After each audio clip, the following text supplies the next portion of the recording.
मानव को परम सुख परम शांति मिल सके, इसके लिए बहुत शोध कार्य किया।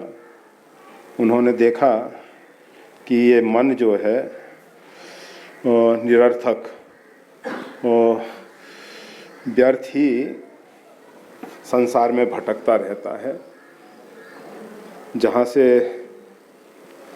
सिर्फ अशांति ही अशांति मिलती है।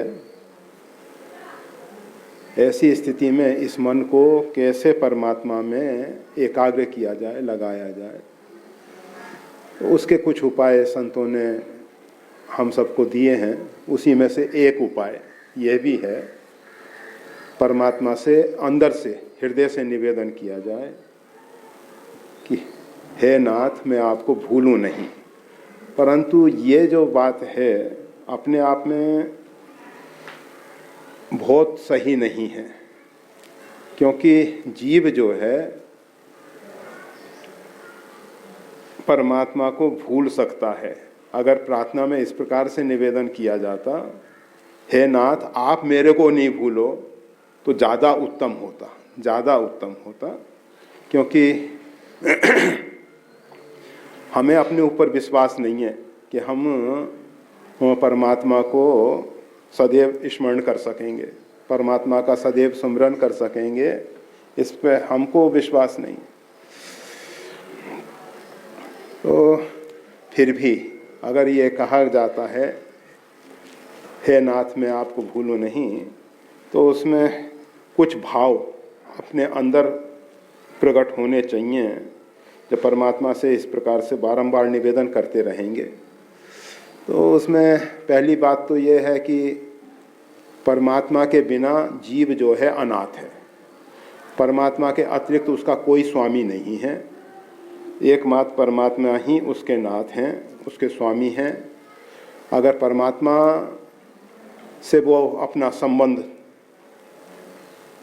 छोड़ देता है या भूल जाता है, तो उसको फिर अनाथ की भांति दर दर भटकना पड़ता है।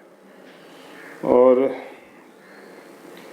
तो पहले हृदय से हम अपने स्वामी के सिंहासन पे परमात्मा को विराजमान कर लें, हृदय सिंहासन पे, कि परमात्मा ही हमारे स्वामी हैं, नाथ हैं। वैसे तो वो संपूर्ण सचराचर के स्वामी हैं, पूरी सृष्टि के स्वामी हैं, जगत के स्वामी भी हैं, नियंता भी हैं, नियामक भी हैं। तो वो जो प्रभु हैं वो हमारे हैं, हम उनके हैं। और जहाँ तक तो जब हम परमात्मा से अंदर से निवेदन करते हैं हे नाथ मैं आपको भूलूं नहीं, तो उसका एक भाव होता है कि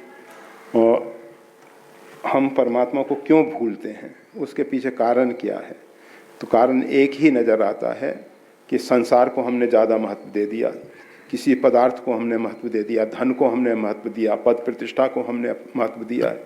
जिसको हम महत्व दे देते हैं फिर उसका स्मरण होने लगता है, उसी के प्रति हमारा आकर्षण बढ़ जाता है। तो इसलिए परमात्मा के महत्व को समझने की कोशिश करें। और अगर जब परमात्मा का महत्व समझ में आ जाता है कि जितने भी संसार में कार्य हो रहे हैं, कार्य में जितनी भी अनुकूलताएं हैं, जिस भी प्रकार की सफलताएं हैं, वो सब परमात्मा के ही अधीन हैं। परमात्मा की सत्ता से, परमात्मा की शक्ति सामर्थ्य से ही कोई भी कार्य सफल हो सकता है। तो स्वाभाविक है कि हम उस परमात्मा का स्मरण करेंगे। अभी हमारी धारणा है कि धन से सब काम हो जाता है, या अमुक व्यक्तियों से काम हो जाता है, पद प्रतिष्ठा से। आजकल लोगों का ख्याल होता है कि ये देखो बड़े बड़े नेता हैं, इनके सब काम सरलतापूर्वक हो रहे हैं, ये कितना ही भ्रष्टाचार कर रहे हैं फिर भी ये इनका कुछ नहीं बिगड़ता है। तो लोगों का पद प्रतिष्ठा की तरफ ध्यान आकर्षित हो जाता है। परंतु अगर उस जीव को ये समझ में आ जाए कि अगर जीव एक बार परमात्मा का सही अर्थों में हो जाए, परमात्मा का कृपा पात्र बन जाए, परमात्मा की उस पर कृपा हो जाए, तो जो भी कार्य उसके लिए अनुकूल हैं, अर्थात जो उसके लिए हितकारी हैं, जिसके द्वारा उसका हित होने वाला है, वो कार्य परमात्मा की कृपा से सफल हो जाएंगे। और जिसके द्वारा उसका अहित अमंगल होने वाला है वो परमात्मा की कृपा से पूरे नहीं होंगे। तो ये सब बातें समझ में आए तब हम परमात्मा को नहीं भूलेंगे। तो परमात्मा को केवल कह देने मात्र से कि हम आपको भूले नहीं, बहुत कार्य हल नहीं होने वाला। परमात्मा के विषय में समझ पैदा हो, बोध पैदा हो, और फिर उसके बाद हम ना चाहेंगे तब भी परमात्मा का स्मरण होता रहेगा। फिर भी ये जो लिखा है ठीक लिखा है, इसको बोलते रहने से भी परमात्मा के साथ हम कुछ अंशों में जुड़ जाएंगे, कुछ अंशों में जुड़ जाएंगे।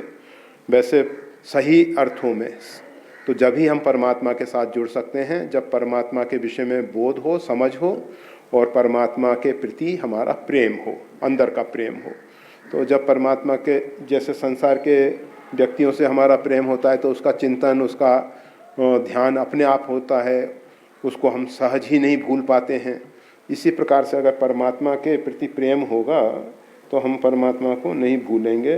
तो फिर भी कहते रहो, हे नाथ मैं आपको भूलूं नहीं, परंतु मुख्य कोशिश परमात्मा के स्वरूप को जानने के लिए, परमात्मा के प्रति प्रेम होने के लिए ज़्यादा कोशिश होनी चाहिए, ज़्यादा कोशिश होनी चाहिए। हाँ, तभी ये वाक्य सही हो पाएगा। और वैसे जो पहले कहा गया कि अगर परमात्मा से इस प्रकार का निवेदन हो, प्रार्थना हो कि हे प्रभु आप मेरे को नहीं भूलें, और मैं तो माइक जंजालों में फंस चुका हूँ और संसार ने मेरे को इतना अधिक आकर्षित कर रखा है कि मैं समझते हुए, जानते हुए भी उस तरफ, आपकी तरफ नहीं आ पा रहा हूँ। आप ही कृपा करके मेरा मान बुद्धि को पकड़ लें, मेरे चित्त की वृत्तियों को सबको अपने हाथ में ले लें, जिससे ये सिरा यत्र तत्र ना भटकें, तो वो ज़्यादा अच्छा है। और वैसे ये